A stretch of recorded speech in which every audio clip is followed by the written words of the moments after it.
What is the golden path and why Paul Atreides refused humanity's only hope? Welcome back to Sand and Shadows. If you've ever looked into the Dune lore, you probably heard about the Golden Path, one of the most important ideas in this entire series.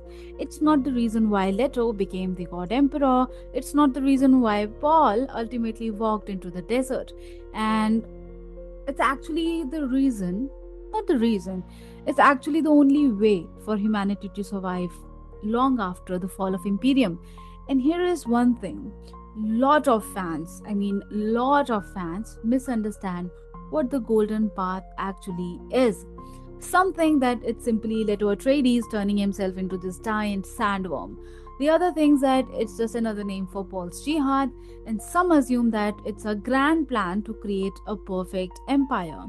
In reality, it's none of these three things. The Golden Path is humanity's long term survival strategy, not a strategy to save House Atreides or save the Imperium, a strategy to save this entire human species from extinction. And according to both Paul Atreides and Leto II, extinction is inevitable unless something drastic happens.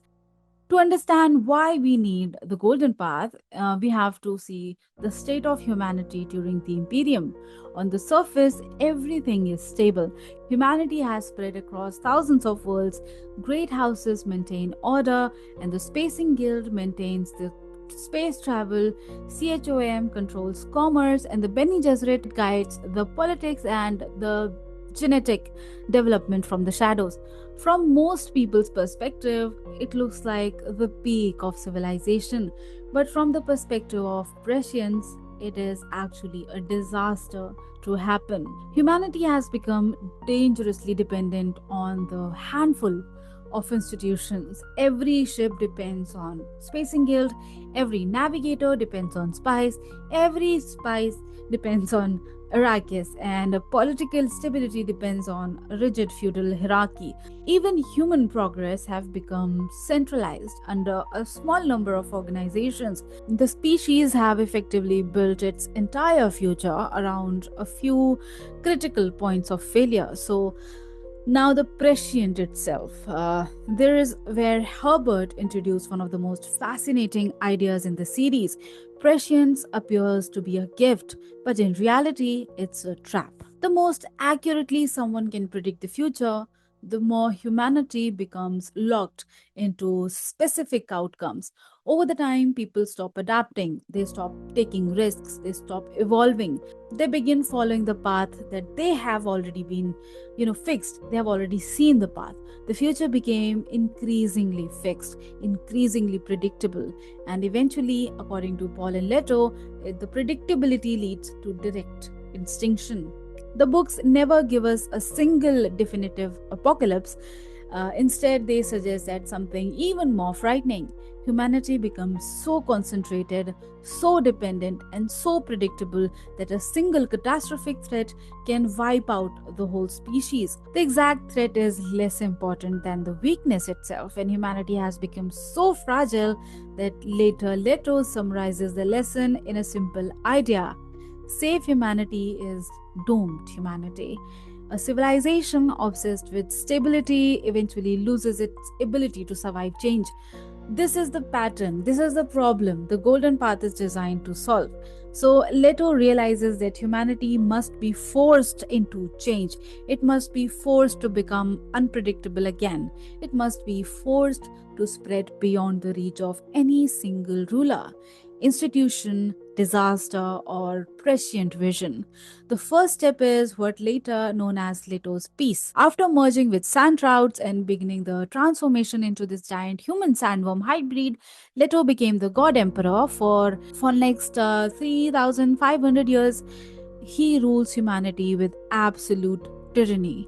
He controls the spice supply, he controls economy, he controls religion, he controls travels, he controls wars.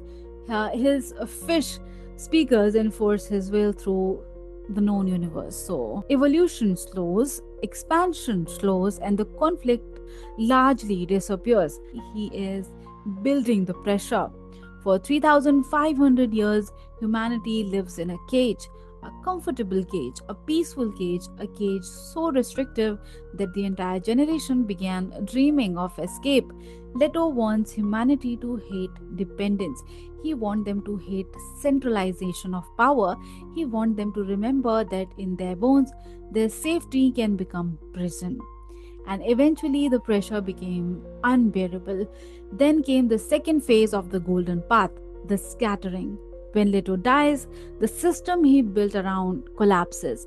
The spice is released, a new sandworms emerge, and the barriers holding humanity into place disappears. And humanity explodes outwards into the universe, into the unknown space.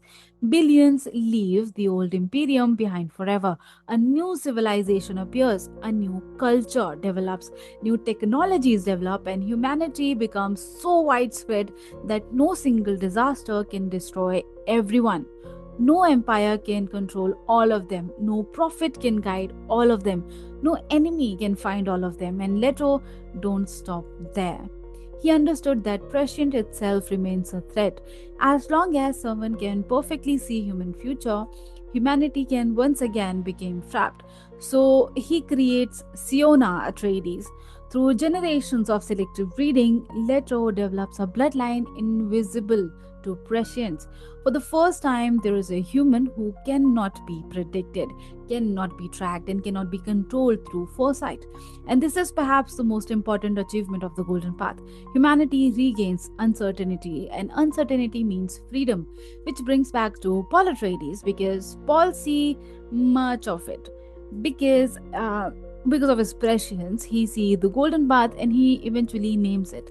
He cannot walk it. The reason isn't Paul lacks courage. The reason is Paul is still a human. He loves Tani, he mourns his family, he values his identity as Muad'Dib. So he cannot accept the core idea of abandoning his humanity and becoming this monster for thousands of years. The golden path requires something far worse than that: eternal tyranny, endless loneliness, and the sacrifice of everything that makes life worth living. Paul hopes that another solution exists. Leto eventually realizes that there isn't one. And that's the tragedy of House Atreides here. Leto was willing to stop being human, and according to the books, that sacrifice works. Humanity survives, it evolves, it diversifies, it becomes impossible to exterminate. The Golden Path succeeds, but it succeeds because one man sacrificed his freedom, his happiness, his body, and ultimately his humanity, so that rest of the humanity would never again surrender themselves.